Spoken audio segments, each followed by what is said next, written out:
আজকে কি রান্না করছি সেটাই আপনাদের সাথে শেয়ার করছি। হ্যালো বন্ধুরা, আসসালামু আলাইকুম, ওয়েলকাম টু মাই ভিডিও। এখানে আমি পেঁয়াজ কুচি, মরিচের ফালি, আদা রসুনের পেস্ট তেলের মধ্যে ভেজে নিচ্ছি সুন্দর করে পেঁয়াজটাকে ভাজতে হবে যেন কাঁচা ফ্লেভার না থাকে আদা রসুনের। ভালো করে নেড়ে চেড়ে নিচ্ছি।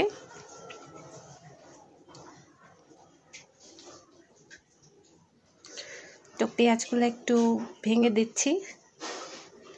তারপর পেঁয়াজটা ভাজা হয়ে গেছে কিছুক্ষণ পর এর মধ্যে আমি কিউব করে কাটা টমেটো কুচি দিয়ে দিলাম। তো এখন আমি এগুলা ভালো করে ভেজে নেব।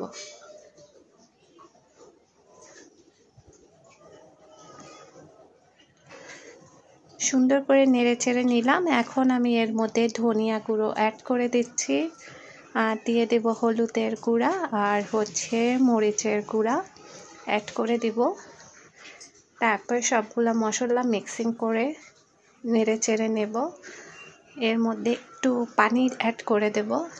মশলাটাকে ভালো করে কষাতে হবে। মশলা যত সুন্দর করে কষানো হয় তরকারি কিন্তু তত মজা। আর এখানে দেখেন আমি লইট্টা মাছের পিস নিয়েছি, এই সাইজ করে কেটে পরিষ্কার করে ধুয়ে নিয়েছি লবণ দিয়ে। আর এদিক দিয়ে মশলাটা কষানো হয়ে গেছে, সুন্দর মতো উপরে তেল চলে আসছে, দেখতে পাচ্ছেন। খুব দারুণ একটা ফ্লেভার বের হচ্ছে। তো এর মধ্যে আমি এখন যে মাছগুলো আমি ধুয়ে পরিষ্কার করে রেখেছিলাম ওইটা আমি এখন দিয়ে দেব।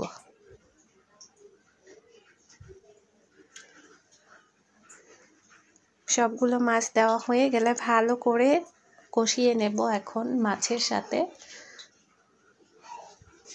ভিডিওটি ভালো লেগে থাকলে অবশ্যই চ্যানেলটি সাবস্ক্রাইব করে দিয়ে পাশে থাকা বেল আইকনটা অন করে দিবেন। অবশ্যই লাইক কমেন্ট করে ভিডিওটা শেয়ার করে দেবেন। ফেসবুক পেজটা অবশ্যই লাইক ফলো দিয়ে ভিডিওটা শেয়ার করে দেবেন। এই তো কিছুক্ষণ এরকম আমি মশলাটা কষাচ্ছি, দেখেন একদম তেল উঠে গেছে, খুব সুন্দর হয়ে গেছে। এই পর্যায়ে আমি ঢাকনা দিয়ে একটু ঢেকে দিব। আর লইট্টা মাছ কিন্তু একদম নরম থাকে, এটা ভেঙে যাওয়ার সম্ভাবনা থাকে। তো কিছুক্ষণ পরে চলে আসলাম, দেখতে পাচ্ছেন ঢেকে রেখেছিলাম। তো এখন আমি টালা জিরার গুঁড়ি দিয়ে দেব। লাস্টের পর্যায়ে টালা জিরার গুঁড়িটা দিলে ফ্লেভারটা খুব ভালো আসে তরকারি থেকে। তো এখন একটু নেড়ে চেড়ে ধনিয়া পাতা অ্যাড করে নামিয়ে নেব। তরকারিটা একদম হয়ে গেছে সুন্দর মতো। তো গরম গরম ভাতের সাথে নিয়ে নিলাম এই তো লইট্টা মাছ ভুনা। আজকের মতো বিদায় নিচ্ছি, সবাই ভালো থাকবেন, আল্লাহ হাফেজ।